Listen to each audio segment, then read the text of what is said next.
সেই রাতে সবাই ঘুমিয়ে গেলে মায়া ও মোহিনী প্রাসাদের ছাদে গেল। মোহিনী, আমাদের আরাম করলে চলবে না, প্রতিশোধ নিতে হবে, চরম প্রতিশোধ। হ্যাঁ মায়া, কিন্তু এই জমিদারের কোনো ক্ষতি যেন না হয়। এ আমাদের জীবন বাঁচিয়েছে। হ্যাঁ, চল, আজ কোথাও বের হব না, কাল থেকে পুরো গ্রাম চষে বেড়াবো।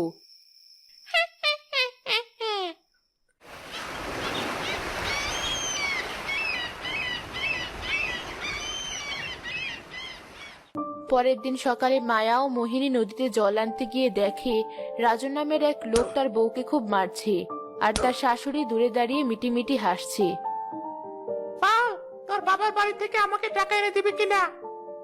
এভাবে আমাকে আর মেরো না, আমার বাবা যে খুব গরিব মানুষ, টাকা কোথায় পাবি? তাহলে মর। তেরেই ফেল, শুধু শুধু একটা আমরা কাঠি ঢেকে আমাদের কাঁধে তুলে দিয়েছি। ওর হাত পা ভেঙে বাপের বাড়ি পাঠিয়ে দে, তবে যদি ওর শিক্ষা হয়।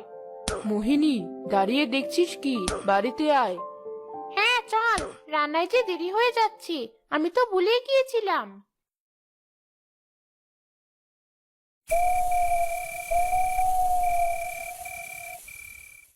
সেই রাতে তারা দুই বউ ও জমিদার অনেক রাত পর্যন্ত গল্প করে ঘুমিয়ে গেল। মাঝরাতে তারা দুই বোন উঠে বাইরে এলো। মোহিনী, চল, আমরা আমাদের আসল রূপে ফিরি, আজ যে দুটো হাতি খাবো। হা হা হা হা হা। আমার যে ভাবতেই আনন্দ হচ্ছে, আজ দুদিন কাঁচা কাঁচা রক্ত মাংসের স্বাদ পাচ্ছি না। চল তাড়াতাড়ি। দুই বোন তন্ত্রমন্ত্র পাঠ করে উঠতে উঠতে রাজুদের বাড়ি গেল। তারা দুই বোন রাজু ও তার মাকে উঠিয়ে নিয়ে তাদের বাড়ির পেছনে নিয়ে গেল। কে কে তোমরা? ছাড়ো আমাদের, ছাড়ো বলছি। আমাদের ছেড়ে দাও, আমরা তোমাদের কি ক্ষতি করেছি? ক্ষতি তো আমাদের করিসনি, তোরা তোদের নিজেদেরই করেছিস। এবার আমাদের পেটে গিয়ে শান্তি কর।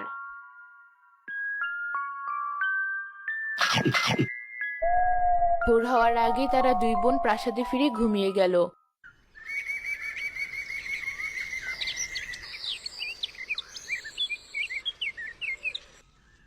পরের দিন সকালে রাজুদের ঘরের পেছনে রাজু ও তার মায়ের মাথাসহ হাড় পাওয়া গেল। পুরো গ্রামবাসী এমন ভয়ানক অবস্থা দেখে খুব আতঙ্কিত হলো। রাতের বেলা তোমরা সবাই সাবধানে থেকো। রাজু ও তার মায়ের এমন অবস্থা দেখে তো আমি ভয় পেয়ে গিয়েছিলাম। দেখে তো মনে হচ্ছে কোনো রাক্ষসী তাদের হাড় মাংস একেবারে চিবিয়ে চিবিয়ে খেয়েছে। না না বাবা, আজ থেকে আমি রাতের বেলা আর বাইরে নামবো না। ওহ, তোমরা বাজে বোকা বন্ধ করো। আমরা তো কেউ দেখিনি যে তাদের কিসে খেয়েছে। তোমরা কেউ ভয় পেও না, আরো দু একদিন দেখো গ্রামে কি হয়। এখন যে যার মতো বাড়ি ফিরে যাও।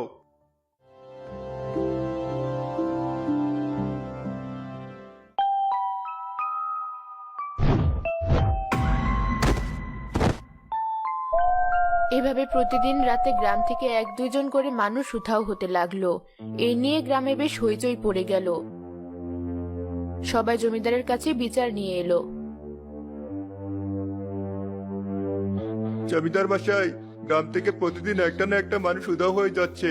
এমন হতে থাকলে তো একদিন এই গ্রাম মানুষ শূন্য হয়ে যাবে। হ্যাঁ জমিদার মশাই, প্রতিদিন রাতে পরিবারের মানুষ নিয়ে খুব আতঙ্কে থাকি, না জানি কোন মানুষ উধাও হয়ে যায়। আপনি এর একটা ব্যবস্থা করুন জমিদার মশাই।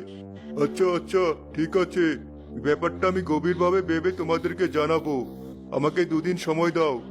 ঠিক আছে, আপনি দেখুন কি করা যায়। জানি না আজ রাতে আবার কার প্রাণ যাবে। সবাই যে যার মতো চলে গেল। এদিকে রাক্ষসী দুই বউ প্রাসাদের জানালা দিয়ে গ্রামবাসীর সকল কথা শুনল। মোহিনী, আমাদের আজ থেকে সাবধানে থাকতে হবে। গ্রামের লোকেরা কিন্তু অনেক সতর্ক হয়ে গেছে। একদিন কাঁচা মাংস না খেলে যে আমার শরীরে শক্তি পায় না, তার উপরে এই গ্রামের লোকগুলোও তেমন, সব কাজে বাধা দেয়। ফালতু বকা বন্ধ কর, যেটা বললাম সেটা মনে রাখিস। আজ আমরা মাঝরাতের একটু আগে বের হব। ধুয়ে ধুয়ে চার মিলে যাচ্ছে। যেদিন থেকে আমি মায়া মোহিনীকে বিয়ে করে গ্রামে এনেছি, সেদিন থেকেই একটা না একটা মানুষ নিখোঁজ হচ্ছে। তার মানে কি সত্যি এরা রাক্ষসী?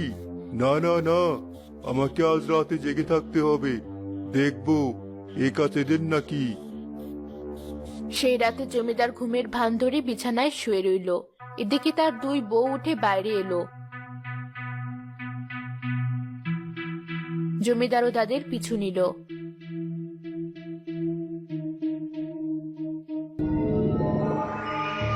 মোহিনী, জমিদার মশাই জাগার আগে আজ ফিরতে হবে।